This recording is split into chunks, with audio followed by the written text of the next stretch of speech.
시청자 여러분 안녕하십니까. 2월 8일 JTBC 아침엔을 시작합니다. 먼저 오늘 아침 주요 뉴스입니다. 윤석열 대통령이 KBS와의 신년 대담에서 김건희 여사 명품백 수수 논란에 대한 입장을 처음 밝혔습니다. 사과 대신에 매정하게 끊지 못한 것이 아쉽다고 말했습니다. 총선을 하루 앞둔 파키스탄에서 잇따른 폭탄 테러가 발생해 최소 28명이 숨졌습니다.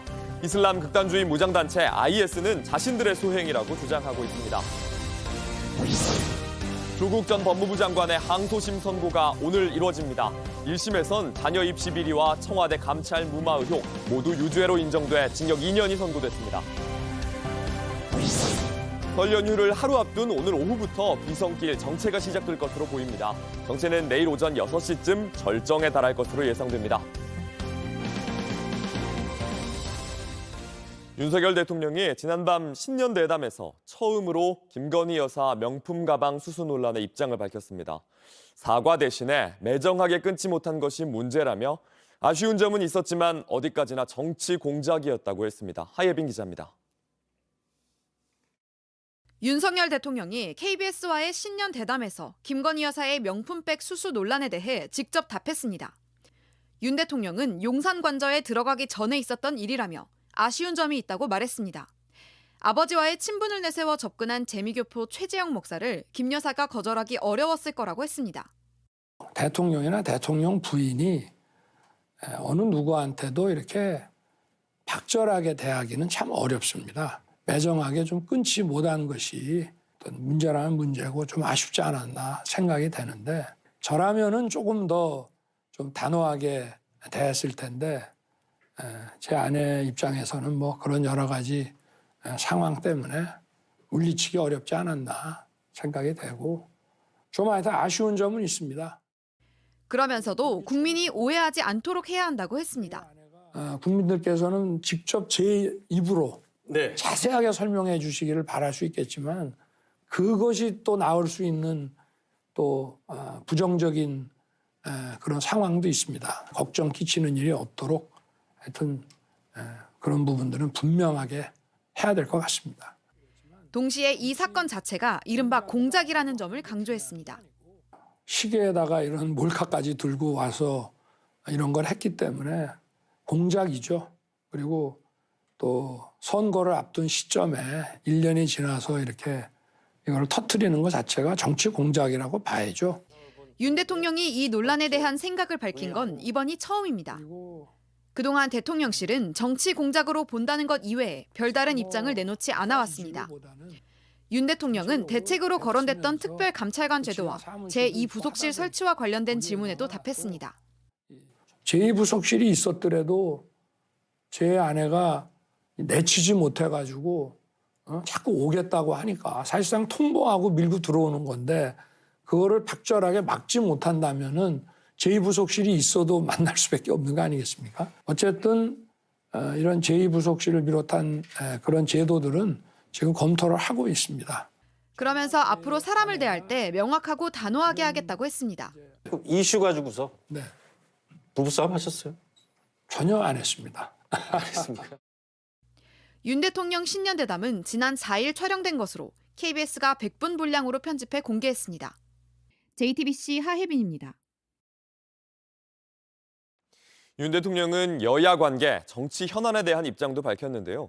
최근 충돌이 있었던 한동훈 비대위원장에 대해 가까운 사이였지만 총선 끝나고 보자고 했다며 선거 지휘나 공천에 관여하지 않겠다고 했습니다. 이재명 대표가 제안한 영수회담은 여당 지도부를 무시하는 것이 될 수 있다며 거부 의사 분명히 했습니다. 박유미 기자가 이어서 보도합니다. 김건희 여사의 명품백 수수 논란으로 불거진 윤 대통령과 한동훈 비대위원장과의 갈등. 윤 대통령은 정무수석 등을 통해 필요한 소통은 하고 있다며 직접 소통하는 것은 적절하지 않다고 했습니다. 그리고 저도 선거 그 지휘라든지 또는 공천이라든지 이런 데는 관여하지 않겠다고 했고 그리고 뭐 가까운 사이였지만 제가 총선 끝나고 보자고 했습니다. 용산 참모진의 총선 출마를 놓고 윤심 특혜가 있을 거란 시선엔 선을 그었습니다. 대통령실의 후광이라고 하는 것이 있기는 어려울 겁니다. 불가능하다고 보고요. 특혜라고 하는 건 아예 기대도 하지 말고 나 자신도 그런 걸 해줄 능력이 안 된다. 그러니까 공정하게 룰에 따라서 뛰라고 그렇게만 했습니다. 윤 대통령은 여소야대 지형에서 국정과제를 추진하는데 애로사항이 많았다고도 했습니다. 제2요구권을 9번 행사한 것엔 여야의 충분한 수기가 제대로 이루어지지 않아 많이 아쉽다고 했습니다. 영수회담, 이재명 대표의 만나자는 제안은 거부 의사를 분명히 했습니다.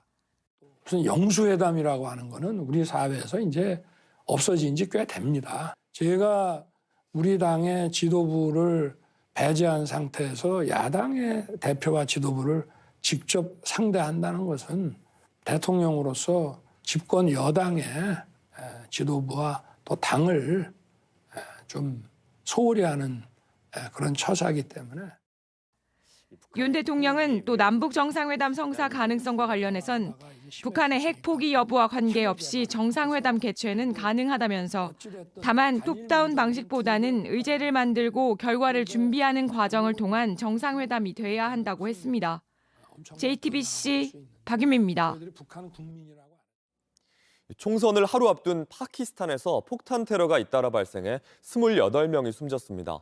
현지 경찰에 따르면 파키스탄 남서부 지역의 한 후보자 사무실 부근에서 폭탄이 터져 18명이 숨지고 20여 명이 다쳤고 몇 시간 뒤 인근 후보 사무실 앞에서도 유사한 폭탄 테러로 10명이 숨지고 20명이 다쳤습니다. 테러가 발생한 지역은 파키스탄 탈레반 등 반정부 무장단체들의 활동이 잦은 지역입니다. 이슬람 극단주의 무장단체 IS는 두 건의 테러 모두 자신들의 소행이라고 주장했습니다. 국제사회의 노력으로 이스라엘 하마스 전쟁이 휴전 국면으로 접어드는가 했는데 45일 동안 3단계로 135일 동안 휴전하자는 하마스의 제안을 이스라엘 측이 거부했습니다. 윤정식 기자입니다. 넉 달 동안 이어지고 있는 이스라엘 하마스 전쟁. 지금까지 가자 지구에서만 2만 7천여 명이 숨졌고 6만 7천여 명이 다쳤습니다. 불안 상황이 중동 전체로 번지자 주변국들이 중재에 나섰습니다. 토니 블링컨 미국 국무장관은 마흐무드 아바스 팔레스타인 대통령에 이어 베냐민 네탄야후 이스라엘 총리와도 만나 협상을 벌였습니다.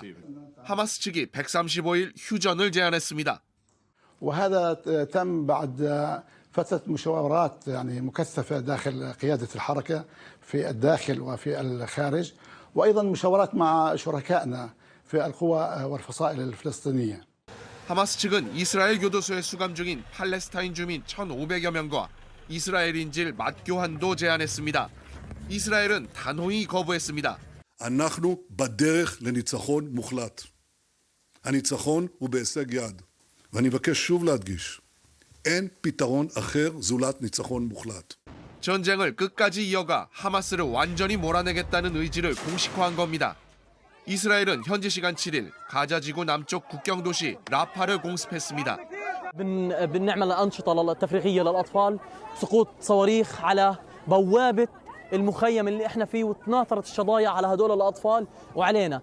모처럼 훈풍을 기대했던 중동 전장에 다시 긴장감이 감돌고 있습니다. JTBC 윤정식입니다. 자녀 입시 비리와 청와대 감찰 무마 혐의 등으로 1심에서 실형을 선고받은 조국 전 법무부 장관의 2심 선고 결과가 오늘 나옵니다. 서울고등법원은 오늘 오후 2시에 자녀들의 입시 비리 혐의와 딸 조민 씨의 장학금 부정수수한 혐의 등으로 재판에 넘겨진 조 전 장관에 대한 선고 공판을 엽니다. 항소심에서 입시 비리와 감찰 무마 등 핵심 혐의가 유죄로 인정돼 실형을 선고받는다면 법정 구속될 가능성도 있습니다.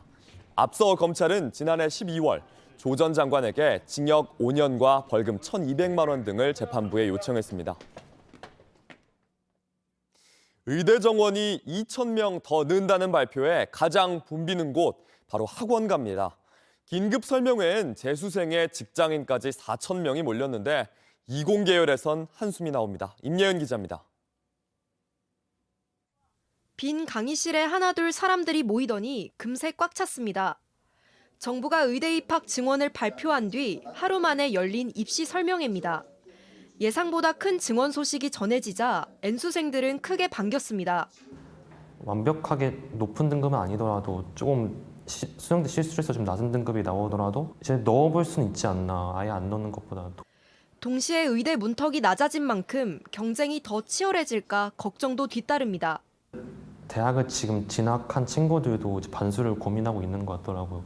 의대가 충원되면서 나도 한번 도전해보고 싶다라는 친구들이 좀 주변에 많은 것 같아요. 경쟁이 치열해지겠죠, 아무래도.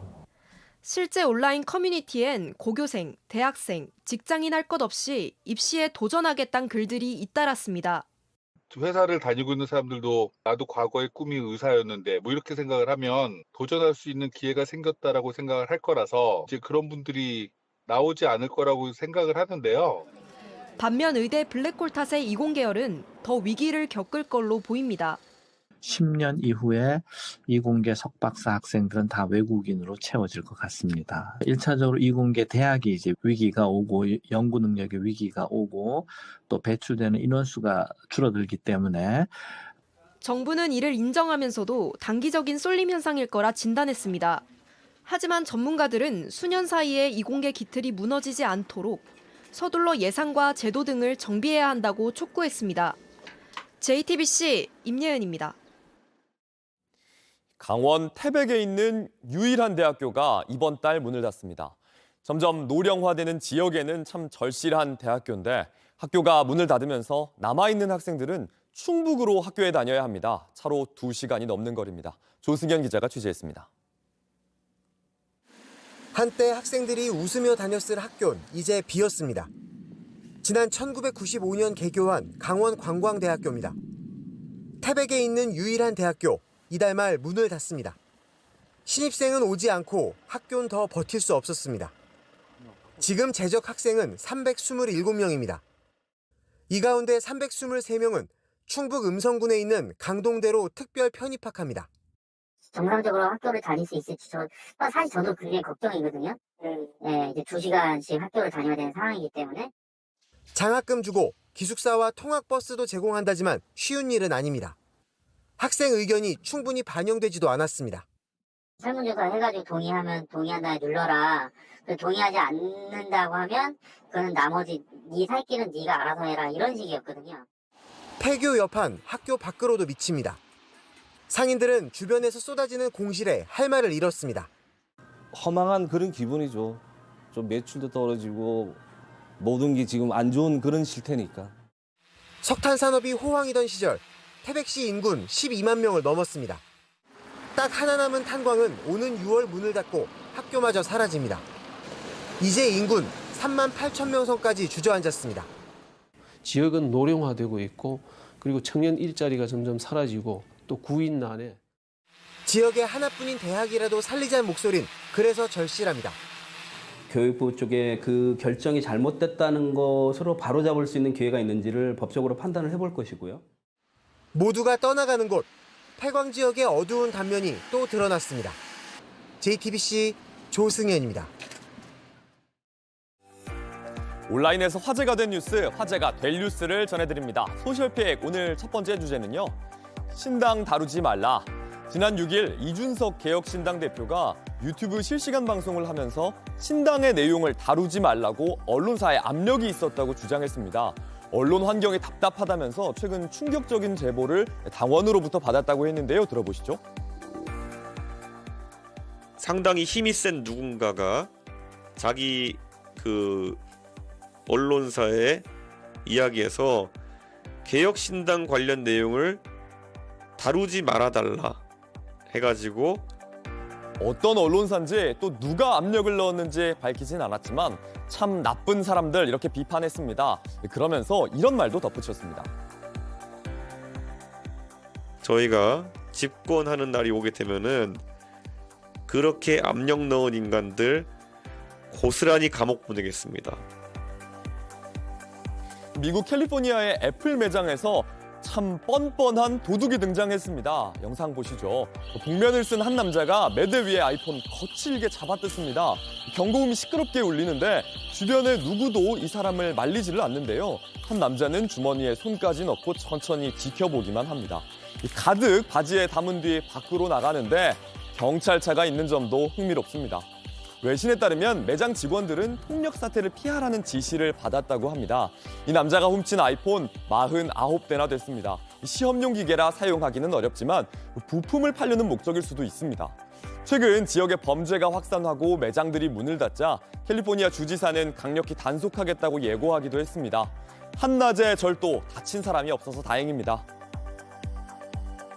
미국 라스베거스의 새로운 랜드마크 스피어 들어보셨나요? 지난해에 문을 연 세계 최대의 구형 공연장인데 111m 높이 120만 개의 LED로 만들어졌습니다. 그런데 보시는 것처럼 이 건물 꼭대기를 오르는 한 남자가 발견됐습니다. 자칭 낙태를 반대하는 스파이더맨이란 한 남성인데 올라간 이후 온라인으로 생중계했습니다.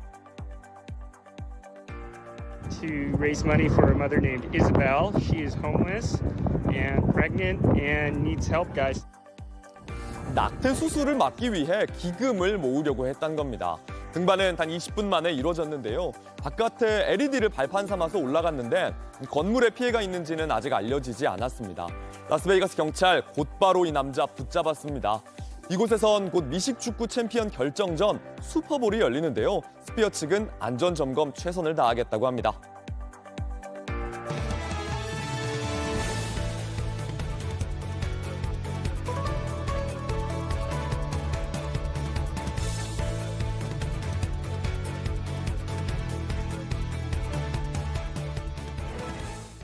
월요일 새벽부터 서울 한남동의 대통령 관저로 택시를 18대나 부른 사람이 결국 붙잡혔습니다.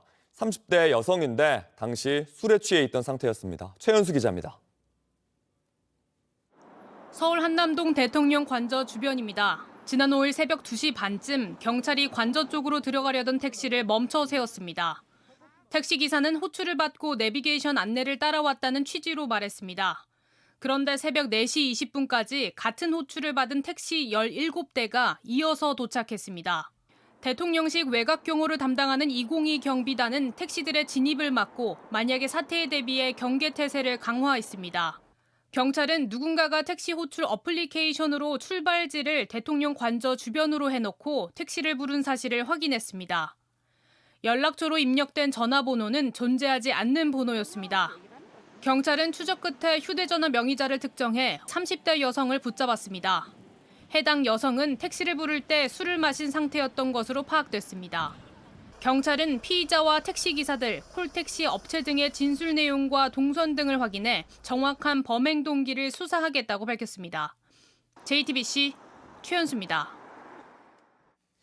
홍콩의 민주화를 주도했던 아그네스 차우에 대해 홍콩 경찰이 수배령을 내렸습니다. 지금은 캐나다에 있는 차우가 홍콩으로 돌아가지 않겠다고 하자 경찰은 보석 조건을 어겼다며 평생 쫓기게 될 거라고 했습니다. 베이징에서 이도성 특파원입니다. 마스크를 쓴 여성이 경찰에 체포됐습니다. 양손에 수갑이 채워진 채 차량에 올라탔습니다. 당시 24살이던 홍콩인 여성 아그네스 차우입니다. 조슈아 웡과 함께 우산혁명과 민주화 운동을 주도해온 인물입니다. 홍콩 국가보안법 위반 혐의로 경찰에 붙잡힌 겁니다. I would say that it's very obvious that the regime and the government is using the national security law to suppress political dissidents. And these kind of situations would not only happen on me, but will happen on more and more Hong Kong people in the future. 최근 홍콩 경찰은 캐나다에 머물고 있는 차우에 대해 공식 수배령을 내렸습니다. 보석 조건을 어겼다는 이유에서입니다. 체포 이후 징역 10개월형을 받고 풀려난 차우는 지난해 토론토 한 대학의 입학 허가를 받고 캐나다로 떠났습니다.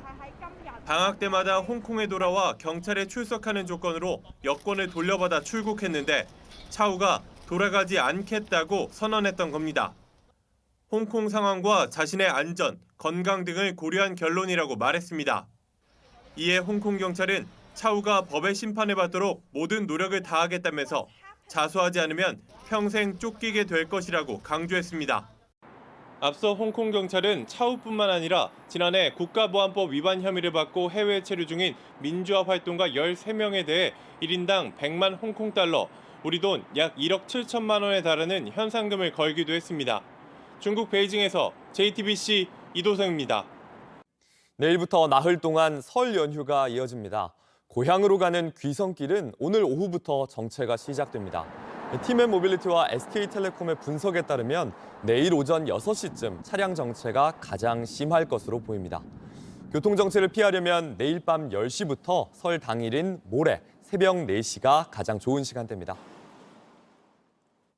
끝으로 날씨입니다. 목요일인 오늘은 남부 내륙을 중심으로 안개가 짙어서 출근길 안전에 주의하셔야겠습니다.